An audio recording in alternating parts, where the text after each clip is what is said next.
안녕하십니까, 남주입니다. 저는 오늘 이런 생각을 해봤습니다.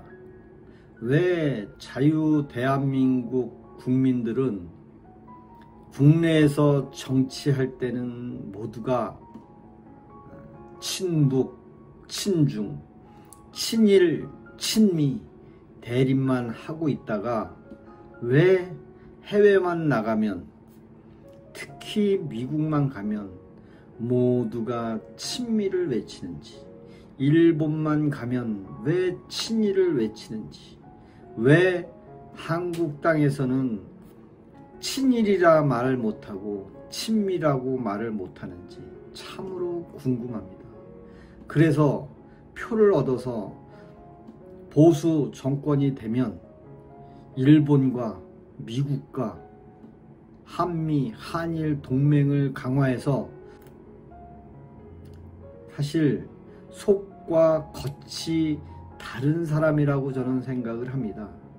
정말 자유대한민국에서 열심히 공부하고 노력하고 정말 능력 있는 사람들은 아직도 자유대한민국 곳곳에 정부를 유지하고 떠받들기 위해서, 자유대한민국을 떠받들기 위해서 열심히 근무하는 공무원도 있을 것이고, 또 군인들도 정말 자유대한민국을 지키기 위해서 휴전선에서 열심히 근무하는 군인들도 있을 것이고, 또 산업 현장에서 자기 맡은 바 업무를 충실히 이행하는 국민들도 있을 것이며, 또 병원에는 열심히 치료해주는 의사, 간호사도 있을 것입니다.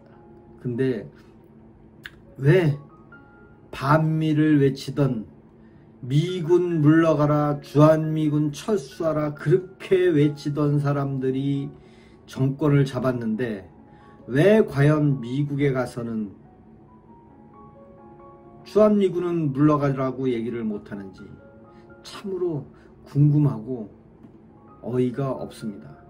정말 제대로 미국 가서, 일본 가서 적대 행위를 하든가, 그렇지 않으면 한국에서만큼은 좌든 우든 태극기를 다 흔들면서 자기 진영을 더 홍보할 수 있는데, 왜 우리나라는 노동자 따로, 농민 따로, 공무원 따로, 학교 선생 따로 모두가 자기만의 삶으로 이 나라를 정복하려고 하는 것 보면 참으로 어렵습니다. 저 역시 사회생활 38년 했습니다. 그동안 많은 고초도 있었고 여러 가지 경험, 이직도 있었고, 지금에 와서는 정년퇴직, 법으로 만들어 놓은 정년퇴직 60살까지 이제 한 2년 남았습니다. 17개월 정도 남았는데, 이 17개월은 법으로 정해진 거지 제가 정년이 돼서 또 다시 취업을 할 수도 있는데, 대한민국 법은 수시로 바뀌고 수시로 바뀌어서 국민연금도 월급이 300만 원이 넘으면 국민연금을 깎는답니다. 과연 국회에 있는, 입법부에 있는 국회의원들은 국민을 위해서 법을 만들려고 국민한테 선출을 받아서 여의도에 가서 생활을 하고 있는 건지, 아니면 자기네들 권력을 차지하려고 갖은 술수를 쓰고 있는 건지 참 궁금합니다. 현직 이재명 대통령은 미국에 가서 국방비를 증액해야 되겠다고 국민들한테 선포를 했습니다.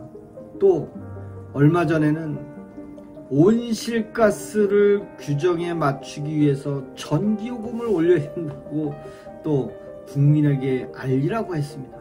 과연 전 정부에서는 반대로 했습니까? 윤석열 대통령은 미국과 반미를 했습니까? 일본과 반일을 했습니까? 윤석열 대통령은 전 세계 세일즈를 하겠다고 했는데 발목 잡은 사람이 과연 누구입니까? 탄핵을 30번이나 했고 끝까지 국가 예산도 안 줘서 결국엔 윤석열 대통령이 계엄령을 발동해서 그 결과 어떻게 됐습니까? 국민의힘 보수 정당이라고 하는 국민의힘의 대표라는 사람이 국회의원도 아님에도 불구하고 자기 휘하에 있는 국회의원 10여 명을 동원해서 윤석열 대통령을 파면을 했습니다. 그 결과 팬티까지 벗겨지는 상황까지 왔습니다. 과연 좌파의 대통령은 반미를 외치고 주한미군 물러나라고 그렇게 소리 지르고 아스팔트 위에서 윤석열 대통령 탄핵, 국무위원 탄핵을 외치던 그 분이 과연 미국에 가서 무엇을 했습니까? 역시 틀리지 않았습니다. 그 역시 자유 대한민국 반석 위에 있었던 겁니다. 그렇다면 윤석열 대통령을 풀어줘도 충분히 현 정권이 국내에서는 주한미군 물러가라, 일본 후쿠시마 생선은 먹지 않겠다 라고 국민들 앞에 선동질 얼마든지 해도 다 넘어갈 겁니다. 국민들. 그렇다면 이번 기회에 장동혁 후보는 정말 국민의힘 당원들이 밀었던 것처럼 윤석열 대통령 석방하는데 온 몸을 다 던져서 윤석열 대통령 석방을 시키는데 온 힘을 보태야 될 겁니다. 그리고 미국에 있는 트럼프 대통령도 과연 미디어에 비춰진 그 모습만이 아닌 그 이면에 있는 국방비 증액, 한미 공조 강화, 한국 무기 수입, 농산물 관계, 자동차 관세, 반도체 관세 이런 것에 많은 오픈을 해서 국민들이 잘 알 수 있는 그런 시기가 됐으면 좋겠습니다. 그리고 이제는 미국도 방문을 했고 또 국민의힘 대표도 선출이 됐고 또 좌파도 미국 가서 한미 공조한다고 했으니 이제는 우상향으로 갈 수 있는 길만 열고 저는 정년퇴직하고 세상 쾌락을 즐기면서 사는 방법을 모색하도록 하겠습니다. 여러분의 구독과 좋아요가 저에겐 큰 힘이 됩니다. 고맙습니다.